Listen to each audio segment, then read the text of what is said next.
이번 강좌는 그 도시군객 시설에 대한 강의였었죠. 그럼 도시군객 시설의 가장 중요한 것은 개념 정리를 잘 하시기 바랍니다. 그게 가장 키포인트라는 걸 알 수 있어요. 그래서 개념 정리라고 할 때 보게 되면 이런 얘기겠죠. 우리가 봤을 때 이만한 기반시설 있지 않습니까? 그래서 기반 시설이 있다. 그럼 이것이 도시군객 시설이다. 도시군객 시설이다. 그럼 이 여러 차례겠습니다. 기반시설 중에서 도시군 관리계획으로 뭐가 되냐 결정된 시설을 도시군객 시설이라고 하는 겁니다. 시설. 그 이 도시군객 시설이 기반시설의 도시군 관리 결정된다. 여기 가장 키포인트입니다. 이 시간에. 그럼 이 중에서 요 놈을 설치, 정비, 계량해야 되겠다. 그걸 갖다가 뭐라 하면 도시군객 시설 사업이라고 하는 거예요. 도시군객 시설 사업이다. 그런 겁니다. 그 이 기반시설 중에는 또 도시군객 시설에는 뭐도 있을 수 있냐. 가서 공동구도 있을 수 있겠고 또 보면은 광역시설도 있을 수 있습니다. 그럼 공동구라는 것은 반드시 설치 의무화되는 것은 200만 제곱미터를 초과하는 사업. 그래서 정태기는 신경 써 도주했다. 그렇습니다. 정태기는 신경 써서 도주했다. 이렇게 보면 돼요. 자, 이게 정비구역, 택지개발 지구, 도청 이정 신도시, 그다음 경제자유구역, 도시개발구역, 공공주택단지. 그래서 이제 우리가 공공주택사업지구, 그래서 그 주택사업지구를 얘기하는 겁니다. 그러면 이런 경우가 해당한다는 걸 잘 아시면 되겠어요. 그게 키포인트다 하는 걸 명심해 두면 되겠고, 다음 이 도시군객 시설 사업을 하는 도시군객 시설 사업인데 이 사업을 하려면 무엇보다도 가장 중요한 것은 요게 있어야 된다 그랬죠. 재원.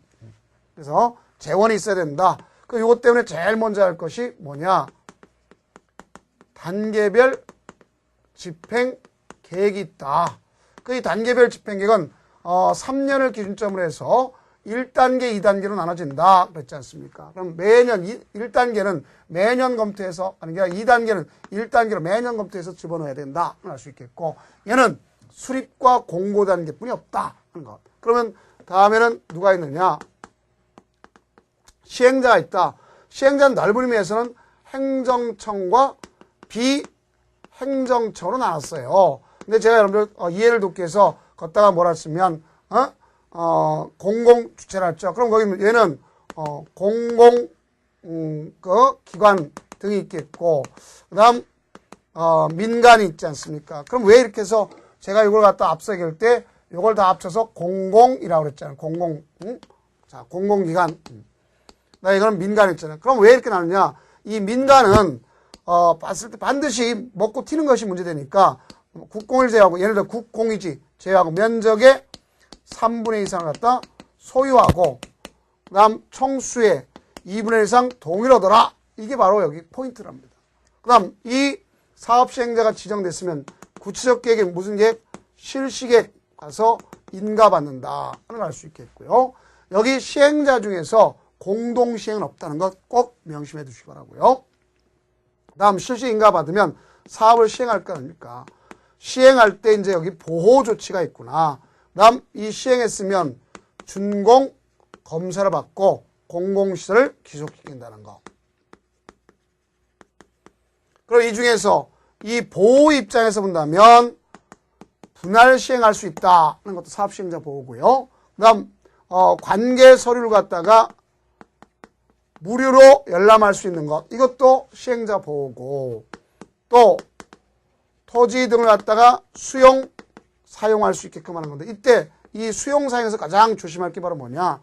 우리는 수용해서 인접지 사용만 하지 수용할 수 없다는 거. 그 키포인트라는 거 잘 정리해 주시면 되겠고 여기는 이 법에 규정이 없으면 무슨 법을 따라가느냐.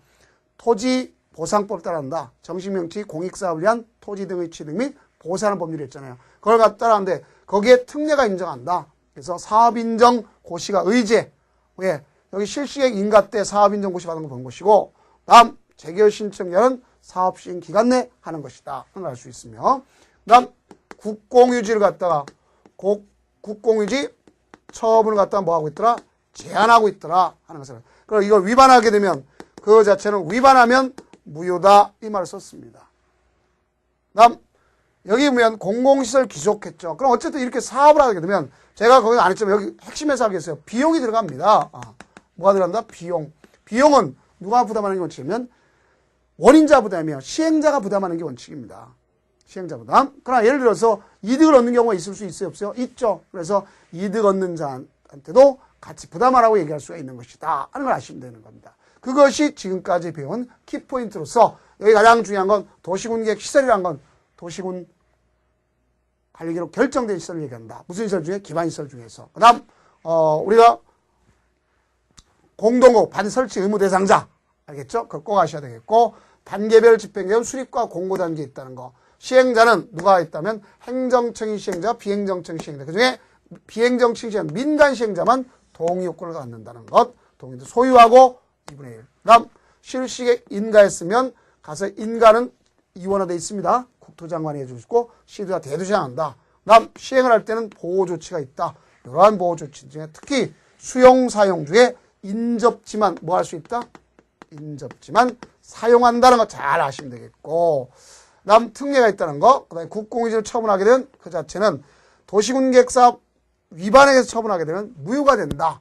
이게 이번 강의의 가장 키포인트입니다. 그래서 그 중심으로가 다시 한번 여러분들이 정리를 꼭 해두시기 바랍니다. 그렇다면 이제 다음 강좌는 역시 앞서 얘기했던 것처럼 예산이 없을 때 예산이 없다는 건 그렇다고 사업 안 할 수가 없잖아요. 그죠? 그럼 그 부지에 대해서 어떻게 구제받는가에 대해서 나가도록 하겠습니다.